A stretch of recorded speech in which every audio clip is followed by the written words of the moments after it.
సామెత 1:33. నా ఉపదేశం అంగీకరించేవాడు సురక్షితముగా నివసించును, వాడు కీడు వచ్చునన్న భయం లేక నెమ్మదిగా ఉండను. దేవుని యొక్క ఉపదేశాలు వింటున్నావా? దేవుని వాక్యాలు అంగీకరిస్తున్నావా? అయితే నువ్వు భయపడకుండా, భయం లేకుండా జీవిస్తావు. Daniel prayed twice a day. సింహాల బోల్లో పడేస్తే భయపడ్డా? భయపడ్డా? సింహాలు వచ్చాయి చుట్టూ కూర్చొని, అవి కూడా ఆమేన్ అనుకుంటూ కూర్చున్నాయి. ఇక నేను ఎంతసేపటికి ఆమెన్ అంటలేదు, ఎందుకంటే నాన్ స్టాప్ ప్రార్థన. ఆమెన్ అంటే తినేస్తాయేమని నేను భయం. ఆమెన్ అనుకుంటా, ప్రభు నా చుట్టూ ఉన్నాయి సింహాలే. నిజంగా సింహాలే. ప్రార్థన ఆగట్లా. సింహాలు అనుకుంటే ఆగండి, ఆమెన్ చెప్పేదాకా తినకూడదు, ఆగండి. అది నిజం కాకపోవచ్చు, కానీ ఒక ఆలోచనగా చెప్తున్నాను నేను. నిజంగా సింహాలు తిన్నాయి అతన్నే. రాత్రంతా ప్రార్థనలో ఉన్నాడట. తెల్లవారిసరిగా రాజు వచ్చి ఆశ్చర్యపోయాడు, దానియేలును బతికున్నావా? ఎస్ రాజా, నేను ఏ దేవుడిని సేవిస్తున్నానో ఆ దేవుడు తన దూతను పంపి సింహాల నోర్లు మూయించేశాడు. యెహోషువ 1:9. భయపడద్దు. దేవుని వాక్యం కలిగిన వాడు సురక్షితంగా ఉంటాడు. చెప్పండి, ఏం కలిగిన వాడు? దేవుని వాక్యం కలిగిన. అందుకే వాక్యం బాగా చదవండి, వాక్యాలు ధ్యానించండి, వాక్యాలు మీ గుండెల్లో దాచుకోండి.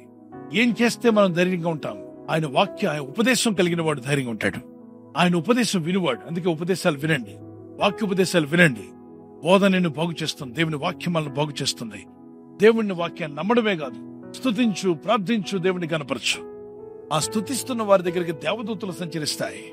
అందుకే దేవుని దూతలు మన చుట్టూ ఉన్నప్పుడు కార్యాలు జరుగుతాయి. అది పొలం పనైనా, అది ఉద్యోగమైనా, అది వ్యాపారమైనా, అది దేవుని బిడ్డల యొద్ద దేవుని దగ్గర మొరపెడుతున్నావు, గర్భఫలం కావాలని, లేదు పిల్లలు బాగా చదువుకోవాలని, దేవుని గనపరచాలని, ఇల్లు బాగా పైకి రావాలని, అప్పులు తీరాలని, నీ ప్రయత్నంతో పాటు దేవదూతల సహాయాన్ని దేవుడు నీకు ఇచ్చునుగాక. ఆమేన్. గుండె మెచ్చేపెట్టండి, ప్రార్థన చేసుకుందాం. పరలోకమందున్న మా తండ్రి, ఈ లోకంలో మేము జీవిస్తున్నప్పుడు మా ఆత్మీయ యాత్రలో అనుదినము నీ కృపను, నీ దయను తలంచుకుంటూ నిన్ను స్తుతిస్తూ జీవించే కృపను మాకు దయచేయండి. మీ రెక్కల చోటున మమ్మల్ని కాచి కాపాడారు, ఇక ముందు కూడా మమ్మల్ని కాపాడబోతున్నారు. ఈ రాత్రి నెమ్మదితో పండుకొని సురక్షితంగా కాపాడబడినట్లుగా నీ అగ్ని కంచి వేసి మమ్మల్ని కాపాడండి.